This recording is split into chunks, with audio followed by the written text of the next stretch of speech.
Hello, Berti. I am a fellow and I'm also a fellow at security studies and as a consultant on conferences and idealists in the conflict in the context of internal wars.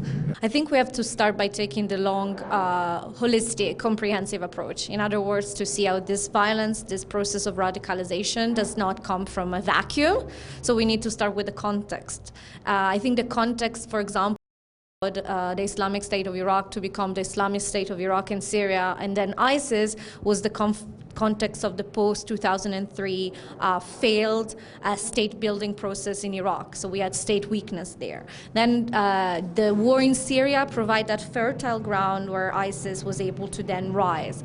So if that's what makes the group thrive, if that's the oxygen, if the war is what provides funding, recruits, then we need to address that. We need to stabilize the region by bringing an end to the bloodshed in Syria, by encouraging reconciliation and political stability in Iraq. These, of course, are not easy tasks, but the point I'm making is that the security, the military approach, the bombing, that's only half of the picture. But to really address the challenge, you need to look at the context.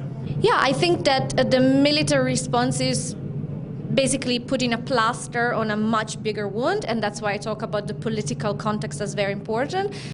You mentioned there is an ideological war of ideas, and I think that's also a very important dimension. And I think it's not enough to just point out to young people that feel disenfranchised, disempowered in their own communities and decide to go to ISIS. It's not enough to just say, "Oh, you're violent and extremist." That's not going to do it. We have to understand what are the grievances and have a much more and correct their ideas. I think so. False ideas, but true ideas. Yes.